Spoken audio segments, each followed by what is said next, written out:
Hello friends, मैं आपका mentor के सिंह और आज फिर हम अपने एलएलबी क्लास देखेंगे। एलएलबी फर्स्ट सेमेस्टर की। और एलएलबी फर्स्ट सेमेस्टर में हम क्या देख रहे हैं?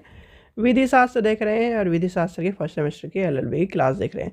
तो आज क्या देखेंगे? आज का हम नेक्स्ट टॉपिक देखेंगे या फिर आपका नेक्स्ट जो कहीं ना कहीं आपके क्वेश्चन हो, यानी कि आपके एग्ज़ाम में सबसे ज़्यादा इम्पोर्टेंट रहा है, तो उसे देखेंगे। सबसे ज़्यादा इम्पोर्टेंट क्या रहा है? प्राकृतिक विधि का अधिकार, अर्थ और उसकी विकास, यानी कि अर्थ और विकास सबसे ज़्यादा पूछे जाते हैं। तो चलिए आज का टॉपिक देखते हैं। प्राकृतिक विधि का अर्थ और विकास देखते हैं। प्राकृतिक विधि का अर्थ क्या है, यानी प्राकृतिक विधि होती क्या है। सबसे पहले आपको ये पता होना चाहिए भाई, किसी भी कॉन्सेप्ट को जब आप लिखोगे, जैसे मान लीजिए इसने पूछ लिया, क्वेश्चन में पूछ लिया प्राकृतिक विधि के कमियां बताइए, तो आपको खाली कमियां नहीं लिखनी है। क्यों? क्योंकि एक तरह से जब आप ये मान के चलिए, आपको मैं कहूँ, आप बड़े बड़े रेस्टोरेंट में जाते हो, ठीक है, वहाँ पर खाने की मात्रा भी कम रहती है, ठीक है, और ये मान के चलिए कि आपको पैसे भी ज़्यादा देने पड़ते हैं। बस वो क्या करते हैं, एक तरह से खाना आपको क्या है, सारी चीज़ें सही मिल जाएंगी। दूसरा, उनकी जो प्रेजेंटेशन है वो अच्छी होगी। अब जब प्रेजेंटेशन है तो क्या है, आप क्या करोगे, खुश हो जाओगे, अच्छी वाइब्स आपको मिलेगी, तो आप क्या करोगे, खुश होगे। और खुश होगे तो कहीं ना कहीं आप उसको एक तरह से इम्प्रेसिव फीडबैक में ज़्यादा नंबर दोगे। तो वही कारण होता है जब हम कॉपी चेक करते हैं, तो कॉपी चेक करने में भी यही देखते हैं कि बच्चे ने सिर्फ यही चीज़ लिखी है। जैसे मान लीजिए कि इसमें क्या है, पूछा प्राकृतिक, अभी क्या चल रहे थे, कमियाँ पूछी थी, तो आप क्या कर रहे हैं, बस एक उसमें प्राकृतिक अधिकार, सॉरी, प्राकृतिक विधि की का अर्थ एक ये और ऐड कर दीजिए। फिर नीचे लिख दिए प्राकृतिक विधि की निम्न कमियां हैं या निम्न विकास है। तो क्या करेगा एग्जामिनर, जहाँ पर आपको 4 नंबर का क्वेश्चन है, वहाँ पर 3.5 3 तक दे देगा। तो इस चीज़ का भी ध्यान रखिए। चलिए आगे चलते हैं। प्राकृतिक विधि का अर्थ। विधि के क्षेत्र में यह धारणा प्रारंभ से ही रही है कि मानव निर्मित विधि अपने, यानी कि अपने में पूर्ण नहीं हो सकती। इसलिए प्रकृति में कुछ नियमों का वास्तविक जीवन में लागू कर लेना उन्हें ही विधि का रूप दिया गया। ये विधि होगा, विधि का रूप दिया गया है, जिसे प्राकृतिक विधि कहा गया है, ठीक है। इसे ईश्वरीय विधि और नैतिक विधि के नाम से भी जाना जाता है। ये क्वेश्चन कई बार आ चुका है, जितने भी आपके मल्टीपल पेपर होते हैं, यानी कि आपके इस पेपर में नहीं, जो कहीं अदर पेपर होते हैं, जैसे कि आपका मान लीजिए कोई लॉ से संबंधित पेपर है, तो वहाँ पर पूछा जा सकता है। यह एक सार्वभौमिक विधि है, ठीक है।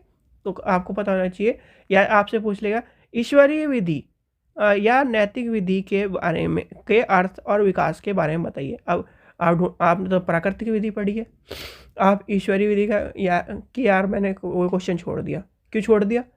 क्योंकि उसमें ईश्वरीय विधि पूछ रहा था। भैया ईश्वरीय विधि और नैतिक विधि और प्राकृतिक विधि तो सेम ही बता रहा हो, तो कहीं ना कहीं ये भी आपको कॉन्सेप्ट क्लियर करना पड़ेगा। चलिए, इस विधि के अनुसार ईश्वरीय समस्त ब्रह्मांड पर शासन करता है, यानी कि एक क्या है, एक सुपीरियर गॉड है, एक क्या है, सुपीरियर शक्ति है, जो क्या है पूरे ब्रह्मांड पर क्या करती है, राज करती है। और उसके हम क्या है, एक तरह से बच्चे हैं या कुछ भी मान लीजिए, तो ये है। तथा उसी से कुछ नियम उत्पन्न होते हैं जो समस्त प्राणियों पर समान रूप से लागू होते हैं, यानी अभी मैंने बताया ना, वही कारण है। उन्हीं प्राकृतिक विधियों का नाम दिया गया है। यानी कि मान लीजिए एक गॉड है, गॉड ने कह दिया जी क्या ना, आप सब क्या मिलजुल के रहिए, क्या किसी के साथ गलत काम नहीं करिए, यानी कि जिसे एक तरह से नैतिक, चोरी ना करना, किसी के साथ बुरा ना करना, किसी को हानि ना पहुंचाना, तो क्या है, यूनिवर्सल प्राकृतिक विधियाँ हैं, ठीक है। चलिए आगे चलते हैं। प्राकृतिक विधियों का विकास। प्राकृतिक विधियों का विकास के अध्ययन में निम्न चरणों में हम पढ़ेंगे। सबसे पहले आएगा यूनानी काल, ठीक है, यानी कि यूनानी का ग्रीक पीरियड में आएगा। प्राकृतिक विधि के सिद्धांत में दार्शनिक, देखो आपको एक चीज़ का कॉन्सेप्ट मैं आज बता दूं। वैसे तो लॉ स्टूडेंट जो है कहीं ना कहीं एक तरह से अलग ही दृष्टि रखते हैं। लॉ हो गया, एजुकेशन हो गया और फिलोसफर हो गया, तो इनका जो विज़न होता है वो अलग ही होता है, ठीक है। तो आपको एक चीज़ पता होगा कि जो हमें बहुत सारे बच्चे पीएचडी करने की सोच रहे होंगे ना, तो पीएचडी, ठीक है, पीएचडी वर्ड में डॉक्टरेट एंड फिलॉसफी ही क्यों डाला गया है? ठीक है, डॉक्टरेट एंड फिलॉसफी ही क्यों डाला गया है? यानी कि डॉक्टरेट एंड फिलॉसफी इसलिए डाला गया है, सबसे पहले हम मानते थे, जब आप एजुकेशन में जाओगे तो सबसे पहले हम मानते थे कि दर्शन से ज़्यादा इम्पोर्टेंट मनोविज्ञान है, कि मनोविज्ञान की दृष्टि से हम सब कुछ देखते हैं, यानी मन की दृष्टि से हम सब कुछ देखते हैं।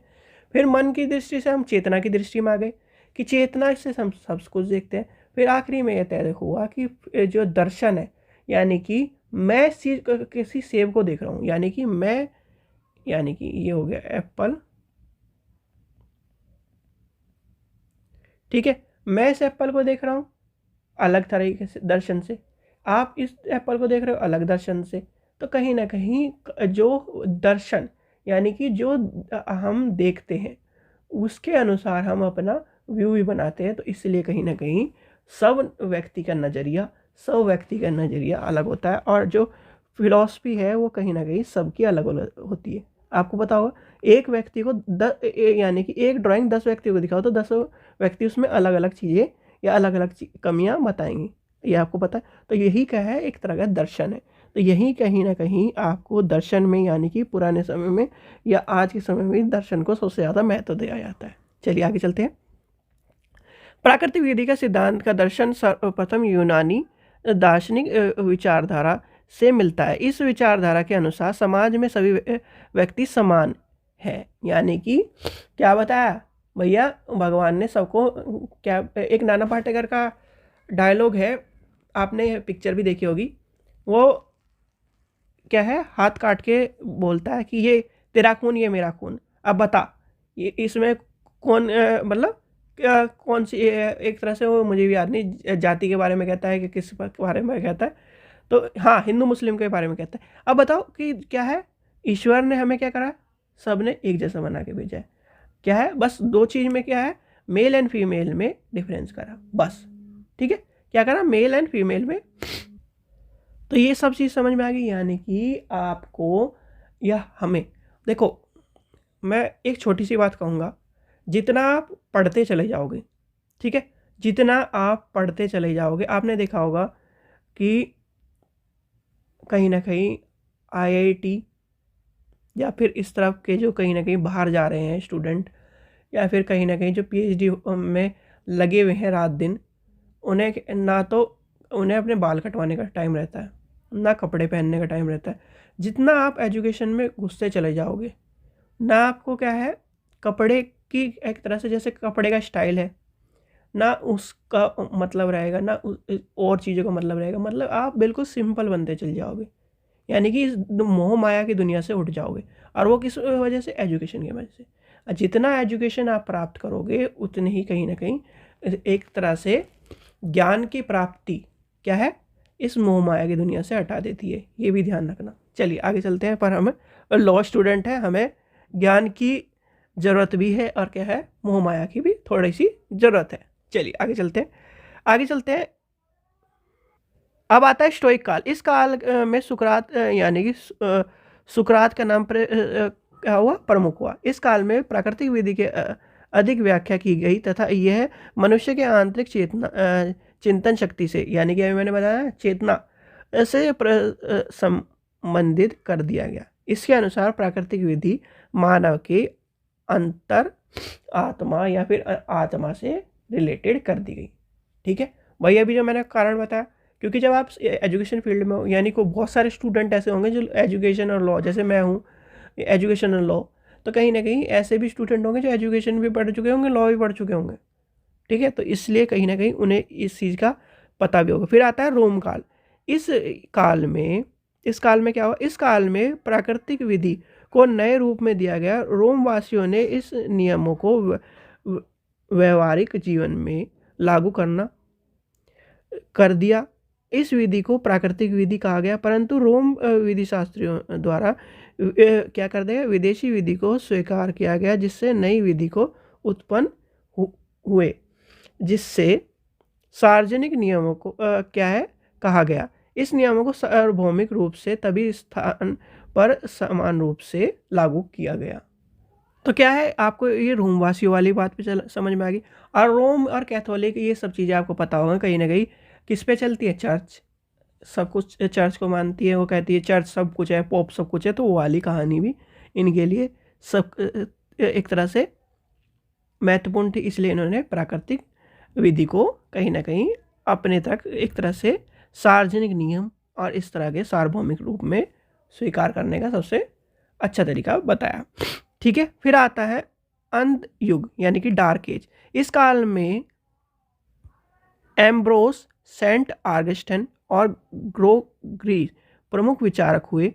इन विचारकों ने प्रकृति के अलावा ईश्वर को प्राकृतिक विधि का स्रोत माना और धर्म और क्या है गिरजाघरों पर ज़्यादा जोर दिया गया। यानी कि ये क्या है, ये इन्हीं के भाई हैं, ये ऊपर और नीचे दोनों ये कहने लगे कि भैया पोप वाली कहानी, पोप क्या है, सब कुछ है। ठीक है, पोप ने सब कुछ किया है, पोप ही सब कुछ है, और ये क्या है, इन्होंने ही इस सृष्टि का रचयिता है। ठीक है, चलो सबकी आस्था सबके समान। ठीक है, आगे चलते हैं। मध्य युग यानी कि मध्य युग में क्या आया, इस काल में चर्च की प्रतिष्ठा को कम किया गया। इस काल के अनुसार प्राकृतिक विधि दैवी विधि का ही एक भाग हो गया, जिससे मनुष्य अपनी स्वाभाविक बुद्धि से जाने लगे।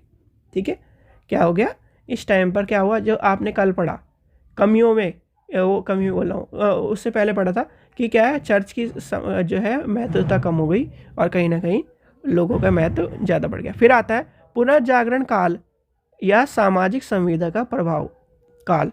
ठीक है, क्या है, यानी कि पुनर्जागरण काल या सामाजिक संविदा का प्रभाव काल। तो क्या है, इसमें आपको क्या बताया गया, इसमें आपका ये बताया गया इस काल में व्यक्तिवादी को प्रोत्साहन मिला रहा था और 1789 में फ्रांसीसी क्रांति अमेरिकी की स्वतंत्रता की घोषणा द्वारा एक इस पर बल मिला। ठीक है, और आप ये सोचते होंगे ना कि अमेरिका कहीं ना कहीं सुपर पावर है, ये है वो है, तो अमेरिका भी कहीं ना कहीं एक टाइम पर गुलाम रहा है, इस चीज़ का ध्यान रखना। चलिए आगे चलते हैं।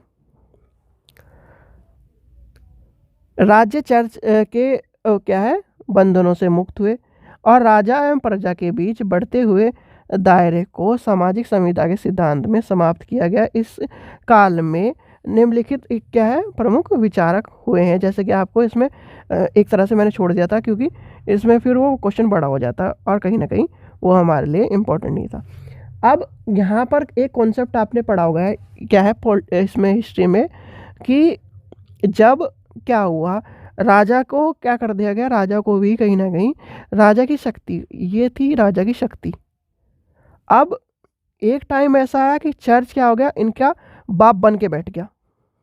क्या कह दिया कि मैं जो कहूँगा वो करना पड़ेगा राजा को, अगर गर्दन कटाने के लिए कहूँगा तो गर्दन काटो इसकी। तो ये कहीं ना कहीं आपको पता है भाई, जो पावरफुल है, जो कहीं ना कहीं अपना यानी राजा है, वो कहीं ना कहीं एक टाइम दो टाइम यानी कि तभी तक तो भाई गलत पे कहीं ना कहीं कहाँ चुप रहने वाले थे। तो कहीं ना कहीं वो धीरे धीरे जो उनकी कमियां हैं, उनकी कमियां को क्या है जनता के द्वारा प्रकट किया गया। जनता के द्वारा कहीं ना कहीं फिर उन्होंने पोप को और इस तरह की चीज़ों को कहीं ना कहीं जो क्या है जो चर्च और जो इस तरह की चीज़ थी, जो कहीं ना कहीं गलत कुरीतियों को और कहीं ना कहीं समाज को एक तरह से एक गलत वे में लेके जा रही थी, उन्हें हटा दिया गया। चलिए आगे चलते हैं। आगे क्या बताया, पुनर्वाद्वार काल, यानी कि इस काल में क्या है, यानी 20वीं शताब्दी में प्राकृतिक विधि के सिद्धांत में पुनरुद्धार काल माना जाता है, क्योंकि 19वीं शताब्दी में राष्ट्रीयवाद तथा वैज्ञानिकवाद के कारण इस प्रगति में विरोध आ गया था। अब प्राकृतिकवाद को एक विकासशील आदर्श के रूप में देखा जाता था। अब जब आपको ये पता होना चाहिए, राष्ट्रीयवाद और विज्ञानवाद आ गया था, तो कहीं ना कहीं जब प्रकृतिवाद था उसमें क्या हुआ था, क्या है, आलोचक हो गए थे, और आलोचक में क्या क्या गया था कि जो आप प्रकृतिवाद को इतने कह रहे हो तो इसका कोई प्रूफ है? ये कहीं ना कहीं जैसे आज कहते हैं ना कि क्या है, जो ये सब चीज़ जलाते हो या फिर करते हो, इसका कोई प्रूफ है? प्रूफ है किसकी? सब कुछ विज्ञान है। अगर सब कुछ विज्ञान है, चलो मैं आपसे पूछता हूँ कि अगर सब कुछ विज्ञान है, विज्ञान के बस की आज तक ये तो है नहीं कि एक मानव को, यानी कि बहुत सारे रोबोट बनाता है, ये करता है कि अपने आप को डींगे हाँकता है, एक क्या वही कर ले, एक ओशन को की गहराई नाप ले, एक मानव को बना के दिखा दे।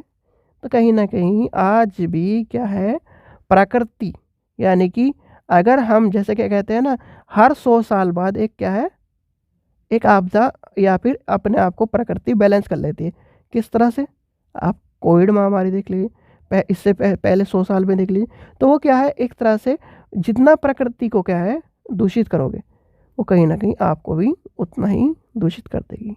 तो इस चीज़ का भी ध्यान रखना। तो ये कहीं ना कहीं आपको पता होना चाहिए, ये आपको अर्थ और इसकी विकास कहीं ना कहीं क्वेश्चन आता है, और ये क्वेश्चन ज़्यादातर हर बार देखा गया है, तो आपको पता होना चाहिए, यानी कि प्राकृतिक विधि का अर्थ और प्राकृतिक विधि का विकास। ठीक है, चलिए, आशा करता हूँ आपको वीडियो पसंद आई। वीडियो पसंद आई तो लाइक करें, चैनल को सब्सक्राइब करें, वीडियो ज़्यादा से शेयर करें। Thank you.